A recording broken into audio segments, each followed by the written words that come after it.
on both sides of the equator. We saw great performances this weekend.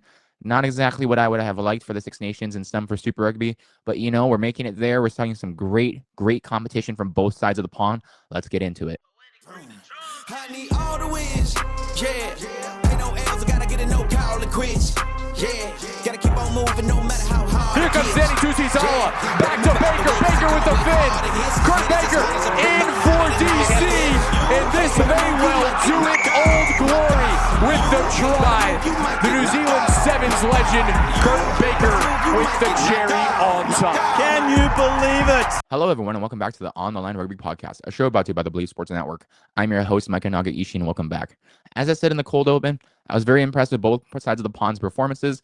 I was a little disappointed in specifically Ireland, Wales, and definitely in the Waratahs and somewhat in the Blues performances. There's a lot to work on. I think there's some easy elementary school mistakes, but there's others that I think need a lot of years of work, specifically in Wales' organization and how they run things. We'll get into that as the pod goes on, but overall, as much as I would love to see them come back, because I think rugby in the Northern Hemisphere and world rugby in general is better when these top teams, these Irish, these New Zealand, South Africans, whatever, are back and in form. You look at what South Africa has done for the Southern Hemisphere. You look at what they've done for the European comp. I think Wales can do the same thing. They just need to fix a lot of things. As much as I would love to see them in 3 to 5 years, I doubt that'll happen. But let's get into it. We're going to do over team in the comp. We're going to go over what I saw from both, Super Rugby and obviously Six Nations, and definitely our team of the half for Super Rugby. For those of you who don't know, Super Rugby is almost at their half-point mark. As much as I hate to say it, the seasons have flown by way too fast. And, I think it's time to give somebody their flowers, and other people, I think, some honorable mentions, and definitely what we can see towards the end of the comp. I think definitely there's 3 superlatives that I would use for each match. There's definitely Ireland for what could have been.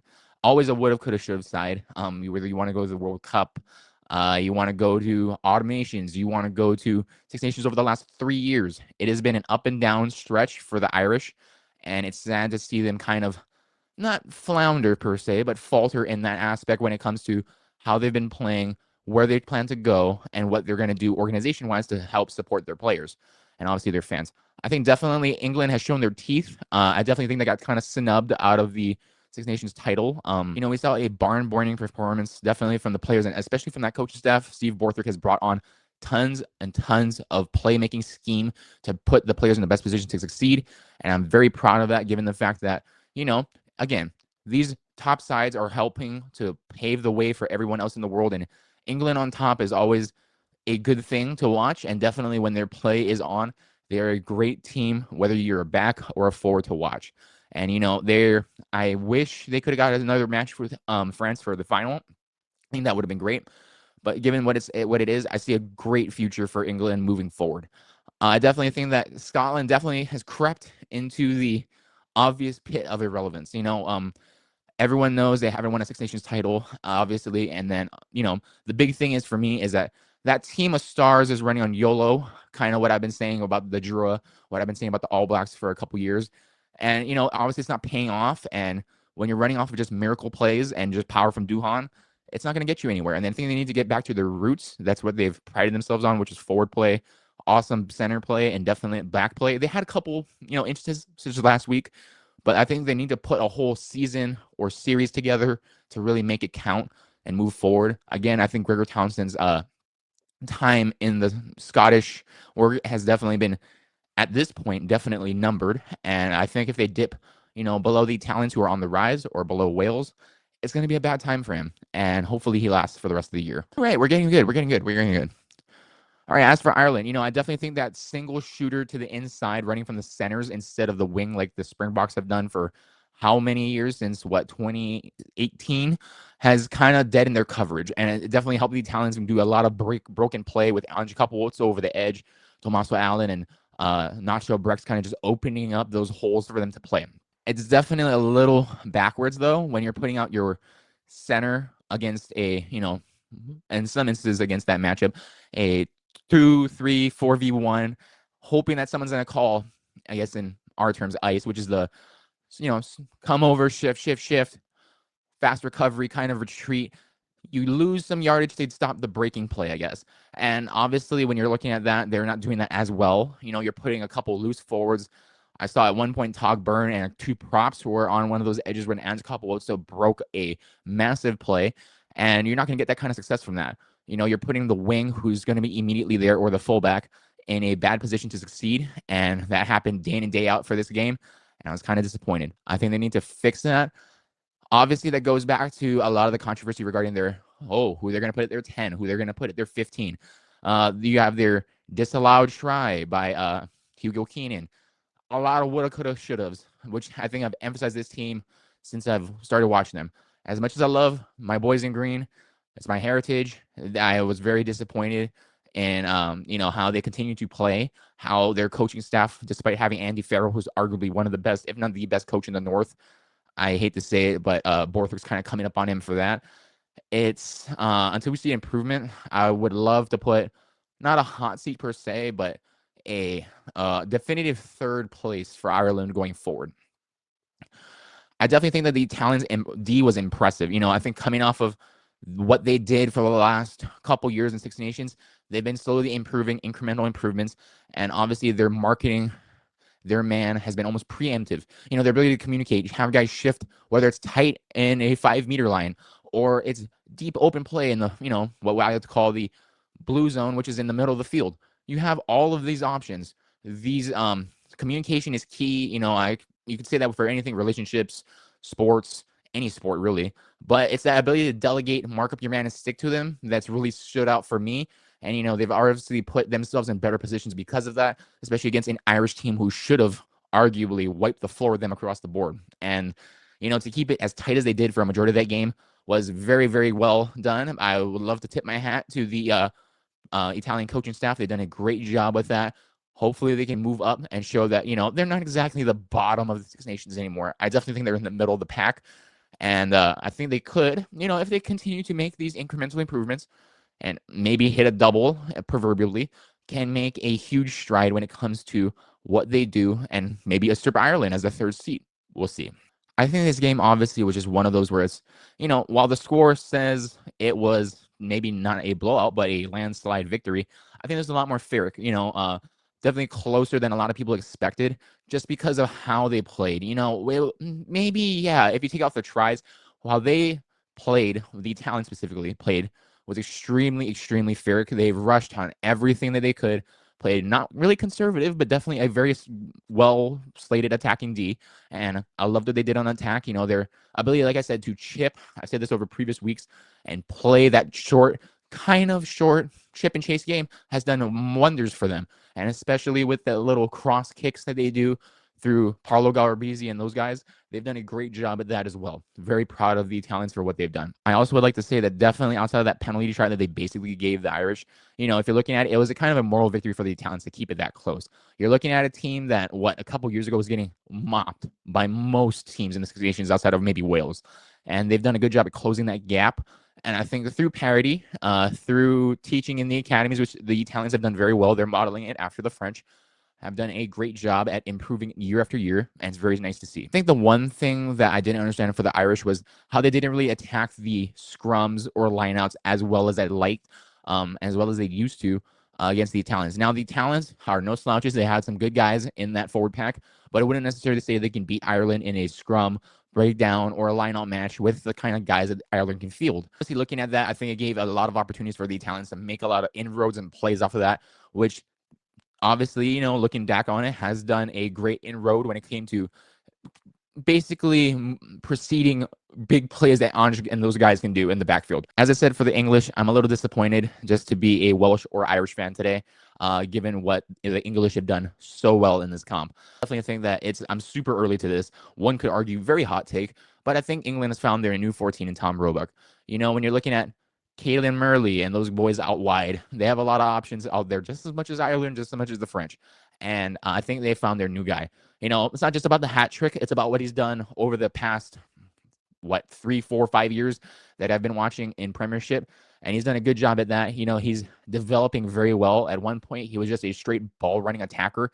Now he's evolved into his chip game. He's done well in his defensive game. And I like how multifaceted he's become in that role. I think what they need in that position at 14 for the English, despite his maybe not Freddie Stewart or Jordy Barrett level height, is, just playing the high ball, managing to play a good kicking game, having a bonkers leg that he does every day for the Sail Sharks, and just continuing to evolve in his gameplay. I think Tom Roebuck is one of those guys who you may not see it now, but maybe in 3 to 5 years, if Borthwick keeps at this pace, you're going to see a star in the making, and that's who I, am anticipating in him. I hope that doesn't mean that he's going to leave the Sail Sharks. That's my team in the Premiership, but I would love to see him success, whether it's obviously in Sale in Manchester or other places in the Premiership. I think the Welsh had gone back to their roots a little bit, just a little bit, regarding their defense. I do like that they had a lot of physicality, a lot of group rush. It wasn't, a lot of single shooters or wedge-shaped attacks on defense. And, they refused to call. That's communication again, very key. Did not do that. And that has hurt them day in and day out, especially against Tom Roebuck, who is a very shifty ball carrier. And, looking at it, they could have called ice. A lot of those things were very preventable. I think if, maybe they would have scored, yeah, but, you're looking at a team that you could have delayed them by a couple phases. Those couple phases could have led to a penalty. Those couple phases could have led to a jackal. And I would rather have that than have basically a very electric try, which they did, 4 times? Being that as it may, again, Welsh fans, I don't blame you for being a little depressed. I definitely think that losing 17 turnovers and not being as urgent as I'd like come lineup time has really hurt the Welsh. This was their bread and butter at one point. They were arguably in the top 2, definitely in top 3 for a top set piece in the Six Nations in the Northern Hemisphere alone. One could argue in the world. So when you're seeing a team that looks like this now, despite having the, occasional stars that they have in Warlands, Rafael, Jack Morgan, etc., they're not using them to the best of their ability, and they're not managing the team to the best of their ability. And I think this has been the narrative for Wales since 2019 and continues to be that way to this day. Hopefully it changes, but not sure. Another thing that I noticed is definitely without Sam Costello, who's been hurt with a broken collarbone this year, this team has looked basically rudderless without their star old heads like Georgia North, etc., at the spot. When you're looking at a team that may lose him, they may lose Tom Rafael and a couple other guys who are big like Dewey Lake, etc., to these English sides, especially to the English, test side, it's gonna hurt. Why would you let this happen? And it's things like this that have caused the retirement of Alan Wynne-Jones, Justin Tipperick, who arguably could have had a couple more years in them in the pros and test capability. And, this team has been wasted since 2019. Again, organizational things need to change immediately. And if they don't change, this team is going to continue to flounder. And if not at the bottom of this total poll, I would argue is looking worse in organization than America, which is depressing as an American because I know how bad it is for the U.S. when it comes to organizational defects when it comes to rugby. And this is insanely depressing to watch. The fall of Wales, who was once a semifinal contender in 2019, to this. Be depressed. I don't hate you for that. Do it because this kind of stuff is going to hurt. And it's going to hurt for years to come. I mean, think about it. All they have to do is pick up a decent, well, maybe not decent, but above average coach who's developing and has a good staff, brings in a good, GM and commissioner for the Welsh side. Maybe World Rugby would have to step in for that, but it's always an option there. Definitely, you would have to work on a couple of the things regarding the budget and possible corruption that may have gone down in Wales Rugby. There's that. But, in 3 to 5 years, if you really wanted to turn it around, you could turn it around. It just depends on you and how you want to attack this. And as much as I would love to see Scotland be relevant, I think they're dipping a lot when it comes to this. Hugh Jones, I loved you this whole comp. You're on, spoiler alert, on my team of the comp. But I don't understand how you can leave 2 props in a bad angle who have already shifted over into a non-inside position spot, expect them to attack a now insanely fueled up Gail Fiku, who's running the short line on the inside of the ruck. Why? Why would you do that? You should be the one covering that A gap, forcing everybody to shift over, not taking your A and B guys who are already there and telling them to shift farther to B and C. That was stupid. I don't know what happened with that, but that needs to be looked at and addressed internally. Also, a lot of teams should be doing more of the Wales subterfuge Jamal-esque attack when it comes to, hitting the ball tight. They've done it day in and day out, whether it's forwards or backs, just having that almost inverted veer approach to attacking the line, they gain inroads. It drives more men to the breakdown, forces more players out wide. You have Finn Russell, you have Hugh Jones, Blair Kinghorn, Darcy Graham, one of the best wingers of the Northern Hemisphere. Attack that. Use it more effectively. France used it very well against Scotland and absolutely destroyed them. Another thing that I really hated about this was the amount of missed turnovers and opportunities that came off of that. Yeah, you may have won the attacking margin for Scotland, but you're not taking the opportunities with improving your tackle percentage, improving your ability to attack the way the ball carrier flows. It's just not going to work. And you're forcing a team with lackluster ability to have discipline and has been dipping into this to kind of dig deep and try to win it with YOLO passes. You're not going to make a lot of inroads with that. And it's another episode of 16 plus turnovers, not taking opportunities outside of the attack margin to really focus on hitting and attacking the ball carrier. You're not going to get as much opportunities like that most times than not that a French team will give you. But, when you have those opportunities, you should be taking them and taking points. This was, I'm not going to say an easily winnable game, but you had opportunities to put more points on the board. And if you're not making those opportunities with the kind of loose forwards that you have in that pack, very disappointed in that. And, it's something that you need to look into, again, whether it's mentality or maybe shifting somebody internally, getting a different defense coach, something. Get something, and you can fix this immediately or relatively quickly and make a better team. Also, the Scots on Darcy Graham using the Toyota, which is basically a dummy, and then throwing it to the inside ball, who's running normally close to the ball carrier. Did a great job at that. They should be doing that more often, as just like with the French, had a lot of opportunities to do so later in the game, especially in the second half, and didn't really capitalize on that. Very disappointed at that as well. Obviously, this is the first time I've seen definitely the French, but for the Scots to definitely have be in that non-disciplined margin. Very disappointed in that. To have the kind of things that I saw out of that game, whether it was the headbutt by Balvaca or the other penalties that were kind of egregious and didn't really need to happen.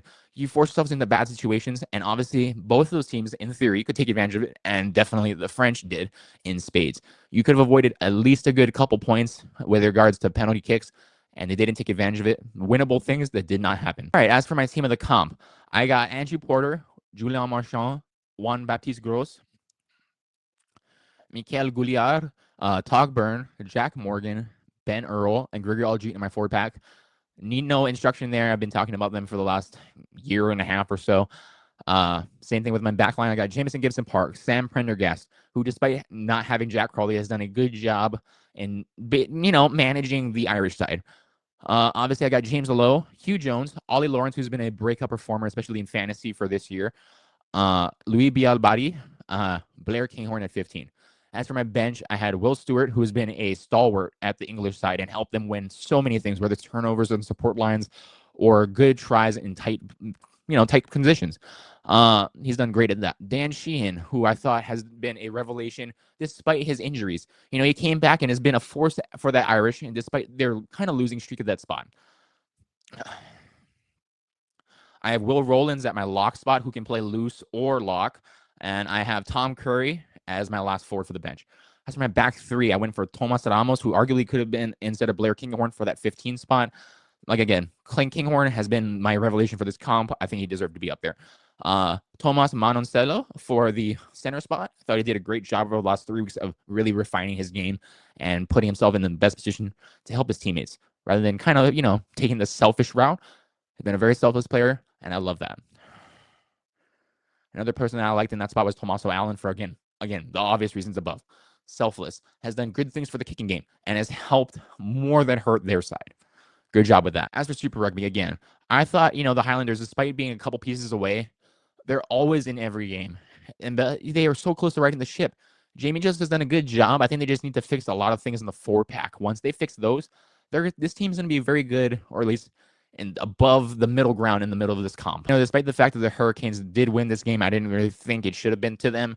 I really thought that this was a moral victory for the Highlanders because as Ruben Love, who was, kind of middling for the last week and a half, has done a good job in bouncing back into being that 15 spot in defense and attack. I can't wait to see him and Harry Godfrey continue to develop their chemistry and run the league, basically, if this team can do a couple things better. I think the big thing that the Landers are missing is the kick tennis game. Whether it's playing off a recovery or around the middle of the field or playing tight. Sam Gilbert, who has been one of the better kickers in the comp and one of the best backs in the comp, has yet to get chemistry with Nagaishi, who has been out for a majority of his years and has lost most of his speed and power, in my personal opinion, and needs to be switched out. When you're looking at the revolving door that the Landers have had at back three, it has not allowed Gilbert to make that chemistry, so I don't blame him for that. But I definitely do think that it could have been a lot better, especially with some of those recoveries or kick, trajectories could have been a lot better and more recoverable. And a lot of them led to whether it's denied scores or turnovers to the other side. Another thing that the Landers didn't do is help with their defensive side. Whether it's giving up post-contact meters or not really contesting at the breakdown, kind of disappointed at that as well. They need to continue to work on that.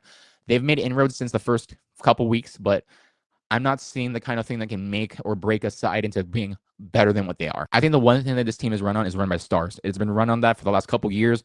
Despite the fact that Timothy, Fabian Holland, Mitch Dunshea, and those boys have been doing a good job. They're on a team that needs a full total team performance, and I'm not seeing that out of them as well. Everyone kind of looked off, especially like I said with Nagaishi, Sam Gilbert just kind of goofing a couple things.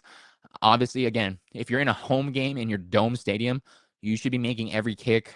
He's been kind of missing it for the last couple of weeks. It's another thing that I kind of, not been liking as a coach for high school. When you're looking at easy points opportunities and you're not taking them or just missing them, you're kind of, in my opinion, on the hot seat for that spot, no matter how good you are. And I think this team just needs to bounce back. They need time to reset. I think Jamie Joseph has done a good job with kind of writing the team in the offseason, but I think they need another bye week to really show them, where they can be, what's their benchmarks, and like how are they going to reach that better versus what other teams are kind of eclipsing them on.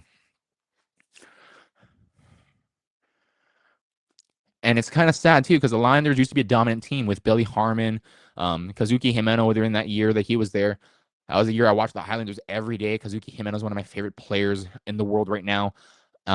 Even before that, when you're looking at the teams and loose forwards that they've had, they used to be very dominant at, pushing breakdown ball, having good offloads, being All Blacks. Most of them were All Blacks in some form, whether it was the Maori, All Blacks 15, or some of them even actual All Blacks. And they've fallen from grace in that. And, outside of their backs, they've not really produced. Outside of really Ethan DeGroot and Fabian Holland, who's going to be a freak for the All Blacks come this season. I'm just disappointed overall in the team. I think they need, like I said, a couple pieces here and there. I would definitely say loose forward. Another one I would definitely say is centers. And they're set. Maybe even a fly half. If they can get a solid fly half, they'll be set for life. Cam Millam's okay, but he's been on the bench. This, their fly half that they have now outside of Millam is middling at best. They're still trying to figure out what the 9 position is. I would argue that Folau Fakatava has kind of fallen out of grace with Jamie Joseph. This team is in a lot of flux. And I think once they write that, they'll be okay. They're just like Wales.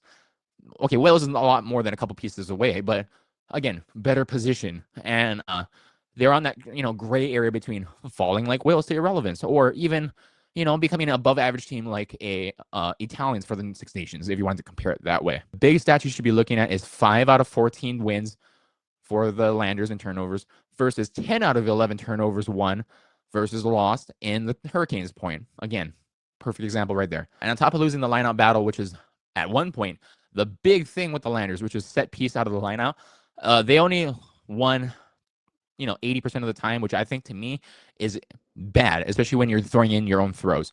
Obviously, with a better pack outside of the loose forwards, this is heinous. This should never have happened.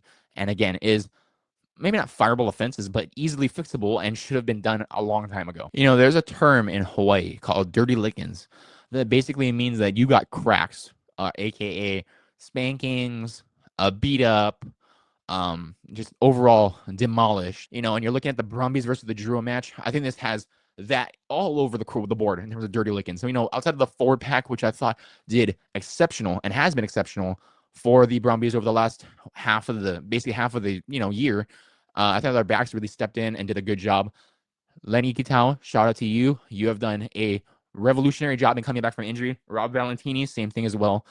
Very proud of these boys. The big thing that I want you guys to take away from this is that the Brumbies use that pop inside, then contributing to a wide ball, and then back to the inside.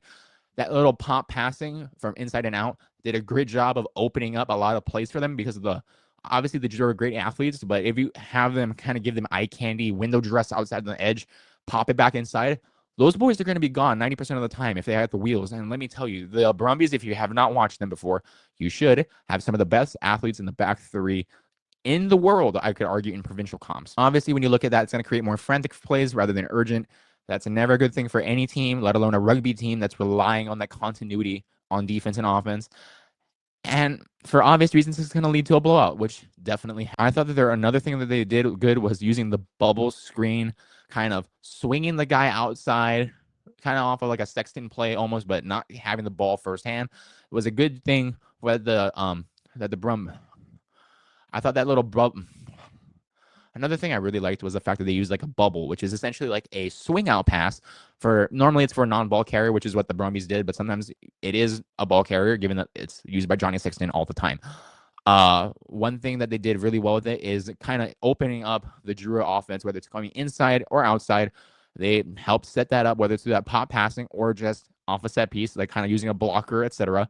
Have done a good job at really being that number one option and being a burner. You had no Charlie Cale this match, who is normally one of the better, faster forwards in the comp. And, they demolished them at that. A little note for Glenn Jackson, though. I definitely think they need to teach them to be better at one-on-one tackling, or at least group tackling. The one thing that the Drua lacked immensely was the fact that they couldn't bring people to the ground.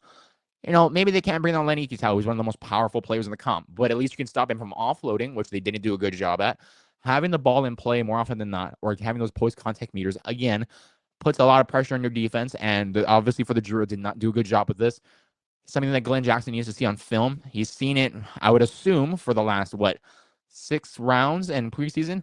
He should have addressed this by now. Hopefully they're still working on it, but it's something that I think the Drua get killed on every week, pretty much since Vern Cotter left for the Blues.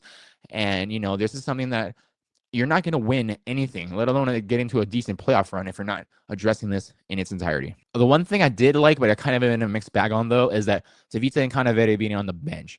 While I do understand that the Drua have discipline issues coming late, I think his leadership has done dividends for that. I am not a big fan of having him not be in the opening points. When you see him come on, he changes the defense. He opens up passing lanes. He is a freak when the ball in hand. And, you're losing on early points. And the Drua are one team where I think they kind of, I'm not going to say coast on easy points, but they do better when they have points on the board, whether it's through kicks or setting themselves up for tries. And Tavita and Canavere is one of the best hookers in the comp. Despite the fact that this team has not been doing what I thought they could in expectations, they've done, good things with Tavita and Canavere on the field. So I'm not sure why they're not utilizing him more. Perhaps there's something wrong with, they want to test out their opening hooker. Okay, cool. A couple matches, but to have him for most of the season, I'm kind of confused at that. And that's not out of a fantasy aspect. That's not out of a player watching aspect as a fan. It's just because this team is losing out on opening things that, whether it's scores or penalties, have not been rectified with him not there. They haven't given a good reason. I want to see what their reasoning is with that. I think bottom line, though, we all know what the Drua are. Great athletes, not a lot of good discipline. Great on offense. Defense is they haven't gone off brand, which is good in that sense, but I think they need to expand if they want to see anything done in the comp, in the international side, etc. This team can be so much better with the athletes that they have, as long as they have good coaching. They're getting there, but I want to see more. Another almost depressed Welsh fan side of things would be the Taz of New South Wales. Man, they did get shellacked by the Queensland Reds, who I thought brought an ego check to them, who I thought too, as well, that they could, I'm not saying go undefeated, but make a good run. And they put a stop to that in the first couple minutes just with 2 straight tries. On top of that is just a lack of effort, whether it's from the backs who are doing great work. I thought they'd get a pass from this, but there's a forwards. Man, for the last couple years, you've had great forward effort. And I haven't seen that. Whether it's communication, like I said, communication is key. I'm not going to go over that again. But overall, just, finding the holes and patching them with marking up a man. Getting more guys to your side of the field. Running to a chip that's just went 20 yards down the field and hasn't gone into touch. I'm talking about you, Nella Tupou. I know you're a little bigger. I know your energy's a little but, you have the rest of those boys who just watch. They just walked, expecting them to go into touch. I let that go about 10 meters, and you let that boy, Jeremiah Murray, run the damn near all the field to score that try. That's in my opinion, a fireable offense at that. You need to work on that effort. Without that effort, you're not going to get anything done. And whether it's on defense or offense. And this team didn't show that in spades the entire game. I do want to say, though, kudos to the Reds for using I want to say, a great value version of the Bach inverted veer that they introduced in 2019 that was kind of outlawed. You did it with a little bit of tweaks, but you did a great job at implementing it, kind of dummying more people into that breakdown and having that bailout, which is huge, or having a support runner take the ball instead. Amazing. Not only for a tight ball, like I said, in the red zone or your green zone, but also in the blue zone in the middle of the field. And obviously, outside of the yellow card, I got upgraded to a red. I think Callaway's going to get suspended for a good couple weeks, which is sad to see. I thought him and Max Jorgensen, were doing a good job in developing that rapport, who have, to this point, been one of the best attacking duos in Super Rugby. On defense, they've been really helping shuffle the line out to the edge. And on top of that, on offense, they've been a menace. With Jorgo's new power that he's had, on top of his good hands with the high ball and good elusiveness, this team could have been a menace. It still can be. You just got to fix a couple things, and this team could be elite for years to come. I do want to give one kudos, though, to the Taz forward pack, and that is obviously their lineout and scrum achievements. Now, is it as good as with Fergus Lee Warner, with Angus Bell and Michael Hooper? One could argue no. But they've done great inroads in improving that, especially against the red side, who, in my opinion, brought a much better pack to the field. And I'm not going to say demolish them, but did a good job at kind of erasing their effect on the game. They did it with a 94% success rate and lineouts, which I was very proud of, against Ryan Smith and those boys who are normally nasty at that. Good job. Props to you. As for the Blues, I thought they got spanked again by a very vengeful Chiefs side who is looking to be a menace in the New Zealand comp. I'm not going to say they'll beat the Satyrs again, but I'm seeing a lot of good out of this side, and hopefully the Satyrs can match that, if not beat that, because they are making this comp so special this year. The one good thing that I thought was insane was the kicking from both ends. It was very selfless and shameless when it came to attacking through the first 20 minutes. I thought it did come alive, especially in that middle 40 from that, after that 20 to the first 20 on the other end. Did a good job from D-Mac and Sean Stevenson of really opening up that attack with that defense from the Blues playing very tight. Another thing going well for the Chiefs is obviously their power. I think a good thing that they brought to the table is dummies, something the Blues do very well. Power, another thing the Blues do very well on the edge, but they brought it across the board for obvious reasons. And obviously breakdown contention, which is great. They haven't had a lot of success in that really since Lachlan Boshier left. I've talked to that ad nauseum if you want to watch my earlier episodes. Kalen Boshier is coming into his own. The rest of that forward pack is coming into their own. And on top of that, that forward pack is looking a little nasty on the edge. Shout out to you, Sammy Penifee, for breaking, 2, 3, 4 tackles and getting that offload to score that critical try. Good job to you. I think the funny thing, though, if you look at it, is the fact that it's normally associated with the blue side of their explosiveness. The Blues were basically erased. This 25 to 25 ratio that I've been talking about the last couple weeks when it comes to the lockdown defense, whether it's from Rico Ioane, AJ Lamb, Anton Segner, has been erased this entire game. I'm sure anyone else who loved watching the Blues' arrogance was kind of funny to see that happen. I think if you know me personally or know me a little bit because of this podcast for the last couple years, you'll know that I think the Blues are wasting talent at the 10 and 15 side, whether it's Bowden Barrett, the way they treated Stevie P, the way they treated Otere Black, the way they treated anybody in the past, 7 or 8 years I've been watching rugby.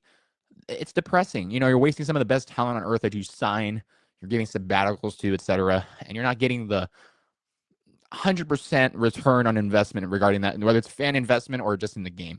And it's something that the Blues have needed desperate work on, despite 2, 3, 4 coaching changes in the last 8 years that I've been watching it. I don't understand why they do that. Stevie P is a guy. I loved watching him return to form. I love Harry Plummer too, despite the fact that he's just a kicker in my eyes still. We're looking back on it. This team could have been a lot better if they done anything to feature their 10 a little bit more. And especially with a guy like Bowden Barrett, who's now 6 weeks, you're going to need to accentuate that 10 position more, especially now that they're featuring in the game plan. And if I don't see any improvement, I'm going to be very concerned as a Blues fan moving forward. Don't be surprised if Stevie P leaves. I wouldn't. Another thing you need to look at definitely is how the Chiefs wiped off the Blues in set piece. The Blues are normally a relatively dominant team, given the side that they field with depth out the wazoo.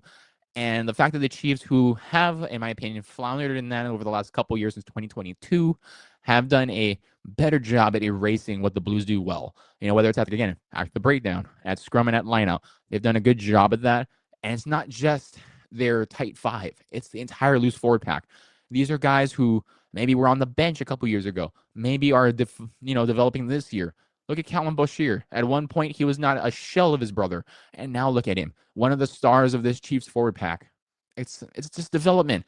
It's something every team should do better at. And if you can follow the Chiefs, the Crusaders, in some points the Highlanders, and definitely in some points the Hurricanes, you'd be a much better team for it. And I'm not seeing enough teams take advantage of this. Good coaching is worth just as much as any player. It doesn't matter how much stars you have. Looking at you, the Blues, and looking at you, the Hurricanes, it doesn't matter. It's what matters is what you do with scheme, with coaching, how you develop, how you farm players, how you get guys from the NPC, get guys into your U23 or U20 academies. Take guys who are coming from overseas. New Zealand is not taking as much advantage as they should. South Africa's done a good job at this. Ireland's done a good job of this. France has definitely done a good job of this. And it's something that, I think as a fan of rugby as a whole, they need to take advantage of in the New Zealand comp. Australia's kind of doing it, and look at them. They're kind of rising in some places, but, in other our markets, floundering in some. It's just about development. Get good management, and the rest will come. Another thing I can glean off of this game, definitely, I think anybody could, is the fact that both teams need to work on the discipline. Now, I know the Blues have had a reputation over the last couple of years of being a turnover and penalty-heavy team. The Chiefs, not so much. But in this game, it was in spades. Each team had turnovers and cards, and especially, just opportunities to lose a game with one each. I thought definitely, the Blues losing 16 turnovers and the Chiefs losing 10, it's bad shape. And they're not doing a good job at managing the pill. And if they can do that, again, games would be a lot more winnable that way. The three things that you need to win for a game, in my opinion: turnover margin, possession margin, and obviously discipline. You do all three with a middling attack and decent defense, you'll put yourselves in closer games and better positions to win. A good example of that would be, cough, cough, at my expense, the 2011 Denver Broncos with Tim Tebow. And not exactly a good team offensively. They had pieces across the board on defense, special teams, and offense. What they did was they won in penalties. They kept it low, game management and offense, and had a good team with time of possession and definitely in discipline. Easy. Keep that model. A lot of teams can succeed off of this. I think I saved the best for last for this one, the Satyrs. Now, you could arguably put them in the Dirty Lickens designation as with the working they did with the Force.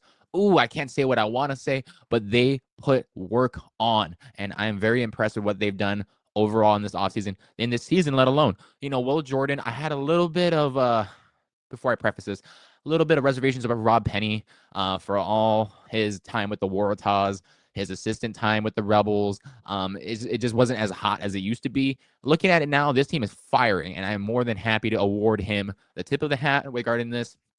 Will Jordan looks sublime. This forward pack has gotten a resurgence. Fletcher Newell looks like an all-black again. You're looking at other guys who I think deserve a shirt at some point. Antonio Shafaloon, who has done a great job as being a number 2 pairing to Scott Barrett.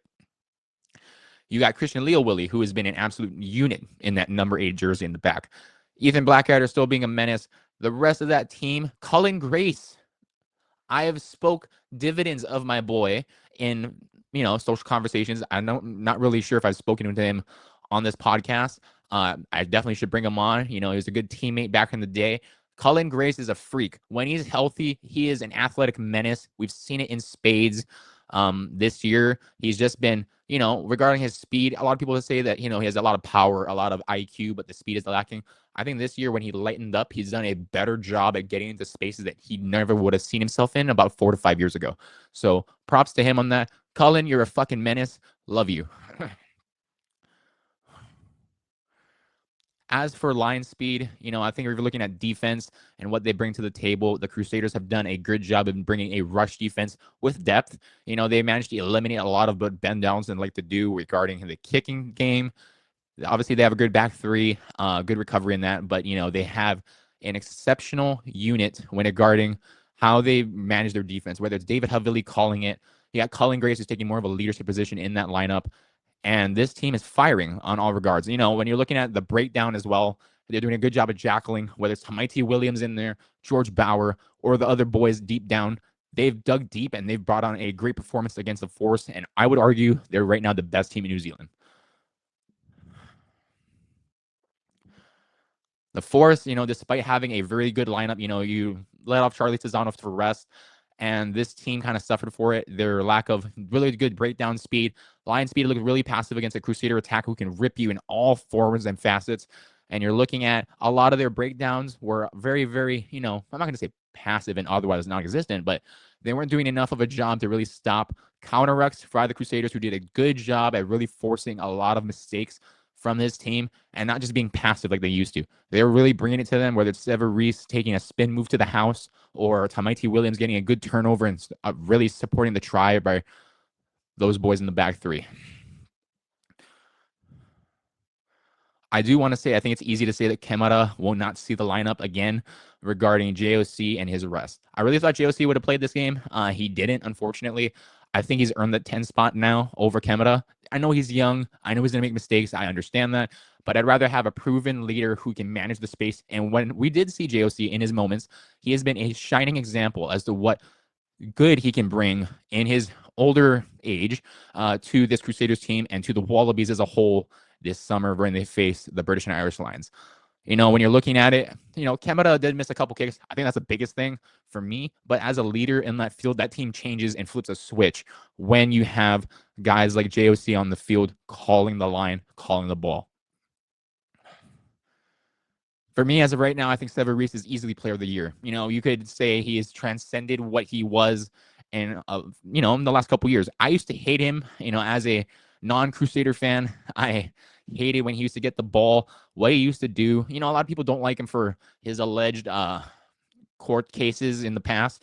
But, he's a good player, and I'm really seeing him go off on that provincial level. This is the first year that I'm really actually respecting him as a player, kind of like, in my opinion, like back in the day when I used to think Tom Brady's a cheater. I still think he is. But when he went on to the Tampa Bay Buccaneers and did a licking on what the Chiefs and Patrick Mahomes, who is not the GOAT, okay, FYI, started to bring football into this. But it's when I started to respect him as a player. And in his, this year, and I would argue one of his later years in his career, great job at that. Sever Reese has been, denying people when it comes to lockdown. I think a lot of people are forgetting that he is that guy when it comes to not only just attacking, but defense as well. He's forced a lot of jackling. He has been there for every tackle. He is a breakdown menace for a back. And as everyone knows, a menace when it comes to running the ball. And he did all of that in spades today. Easy MVP. He's carrying this team by the skin of his teeth. Rob Penny's offense, I think, again, coming along very nicely. I just think they need a little bit more patience and physicality. Once they get that, they'll be over the moon. Overall, my team of the half for this year is Michael Pierce from the Western Force, Ricky Riccatelli, again, Resurgence, Angus Bell, Tupavai, Tom Hooper, Charles Tizano, Christian Leo Willie, Harry Wilson. I got Cam Royard and DMAC as my 9 and 10 combo. Caleb Tangitao, Temosi Tavatava Nawai. I got David Havili, Sevu, and David. No. I got Caleb Tangitao at 11. I got David Havili at 12. At 13, I put Peter Umanga Jensen, who's been a menace when it came to being for the Highlanders. When it came to being for the Hurricanes, he's done a great job at that. Great on the ball and off the ball. And I had to put Sever Reese in there. I had to put Will Jordan in there, who has been a resurgence this year. For 16 through down, I had put Tamaiti Williams at 16. I had put Billy Pollard and Darcy Swain as my 17 and 18. For my 19, I went for the Miracle Faiangalagi, who has been a great guy for the Moana Pacifica this year. They haven't won a lot of games, but he's been a standing shout-out for all of that. For 20 through 23, I went with Fazer McWright, Harry Godfrey for obvious reasons, David Havili. Oh, shit. For my 20 through 23, I went with Fazer McWright. I went with Joseph Suali'i, who, while he's only played one round, was a beast in that one round. I think he needs to be in there for team of the half when he comes back from injury, which I think is in a couple weeks. He's going to show out and show out. One could argue it was a hot take. I could have put someone else there. Maybe we'll see. As for my rest of my team, I had Bonipate Logani Masi for the Fiji Ndrua, who is an absolute freak when it came to running with the ball. And of course, on defense, while he makes some questionable calls, he brings that force. And I want that kind of enforcer on the edge. For my backs, I went with Caleb Tangitao, Temosi Tavatava Nawai, David Havili, Sever Reese, and obviously Will Jordan. But that's going to... All right, guys, but that's going to be it for me. I took enough of your time. Thank you so much for watching. Have a good rest of your night. Can't wait for this weekend. I don't know about you. I think it's going to be a good barn burner for Super Rugby. Let's get into it. See ya. Peace.